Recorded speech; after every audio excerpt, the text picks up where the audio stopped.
Poštovani gledaoci, želim vam dobro večer. Predstavnici mreže invalidskih udruženja Cazin predstavili su kampanju Budite naša snaga, koju su pokrenuli s ciljem poboljšanja organiziranog pružanja usluga i življenja osoba sa invaliditetom na području grada Cazina. Članice mreže invalidskih udruženja su Cazinsko udruženje distrofičara, Gradsko udruženje oboljelih od paraplegije i dječje paralize, te Udruženje roditelja djece i mladih s poteškoćama u razvoju i Naša djeca su djeca. Na održanoj javnoj tribini predstavnici mreže invalidskih udruženja Cazin predstavili su kampanju Budite naša snaga, koju su pokrenuli s ciljem poboljšanja organiziranog pružanja usluga i življenja osoba sa invaliditetom na području našeg grada. Predsjednik udruženja distrofičara Cazin Hasmir Delić. Ključni problem je izostanak sistemskih uređene institucionalne financijske podrške našim udruženjima.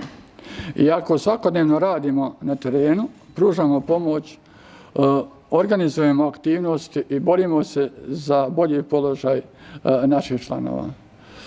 Ja konkretno koristim termin bolje financiranje, jer ne možemo reći da nemamo nikako. Gradska uprava djelimično podržava aktivnosti sve tri organizacije koje čine ovu mrežu.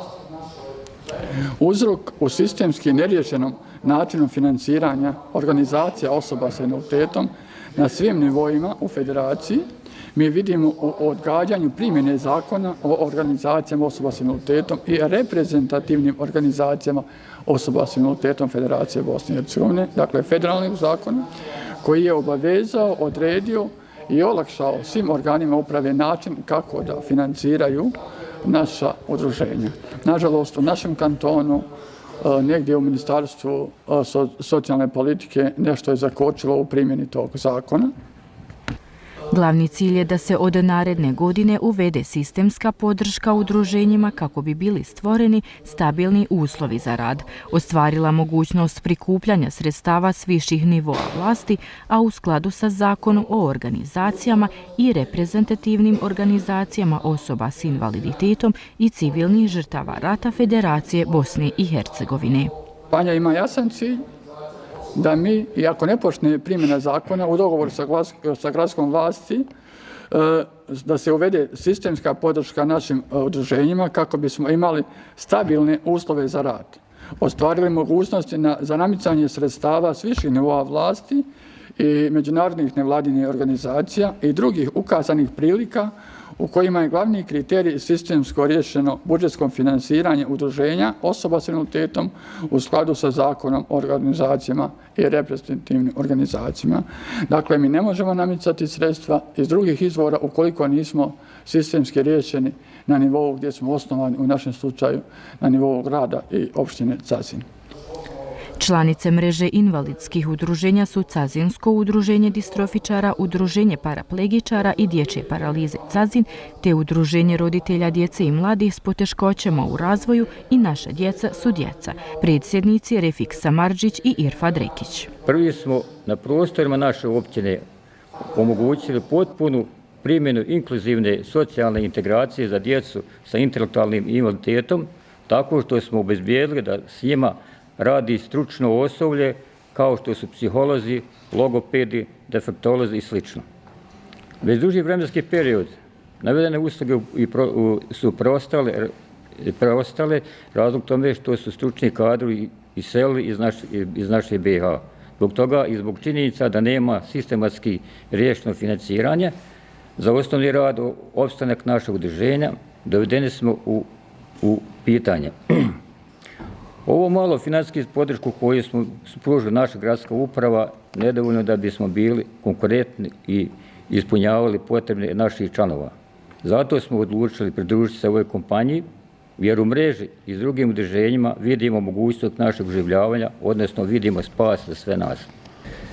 Distrofičari Cazin su pokrenuli ovu akciju i program umrežavanjem, tako smo se, jer dijelimo isti problem, a to je neriješen sistemski način financiranja osnovnog rada naših udruženja. Da budemo do kraja iskreni, mi imamo podršku našeg grada koja nije malena i uvijek je dobrodošla, uvijek kad smo se obratili, grad je bio tu. i pružali su nam podršku za naše aktivnosti. Međutim, mi smatramo da to nije dovoljno, kao ni iznos koji dobijemo iz budžeta grada Cazina. Ujedno smatramo da pristup planiranja i raspodjele sredstava nije dobar. To se krajnje negativno odrazilo na rad našeg udruženja i ispunjenje potreba naših članova. Moramo konstatovati da bi, nažalost, iako pored svih napora moglo doći i do gašenja čak udruženja paraplegičara i oboljelih od dječje paralize Cazin. U novoosnovanoj mreži invalidskih udruženja Cazin vidimo moguće rješenje našeg problema. Znači, odnosi se na sva udruženja sa predznakom invalidnosti. Podršku kampanji Budite naša snaga pružili su i predstavnici gradske uprave Cazin, savjetnik gradonačelnika Jusuf Berektarević. Grad Cazin daje punu podršku. Imali smo sa njihovim predstavnicima, predsjednicima radne sastanke na kojima se traži i naći se sistemsko financiranje reprezentativnih udruženja i predstavnika i ovo je zaista pouka i poruka. Udružimo se da ojačamo naša prava, da lakše i brže ostvarujemo naša prava, da zakone mijenjamo u korist naših članova i članova osoba s invaliditetom i svih drugih. Ovo je pouka da trebaju svi tako da se udruže i da poštujemo jedni druge, da uvažavamo. Iz mreže još jednom pozivaju sugrađane da podrže kampanju Budite naša snaga, jer kroz sistemsko finansiranje udruženja osigurava se kvalitetniji život njihovih korisnika. Svečanom akademijom Medresa Reis Džemaludin Efendije Čaušević ispratila je 85. generaciju maturanata i 30. generaciju maturantica ove odgojno-obrazovne ustanove. Učenicima generacije proglašeni su Belma Balčinović i Mensur Kauković. Poštovani gledaoci, stigli smo do kraja večerašnjeg izdanja Panorame Info televizije Cazin. Hvala vam za pažnju i do gledanja.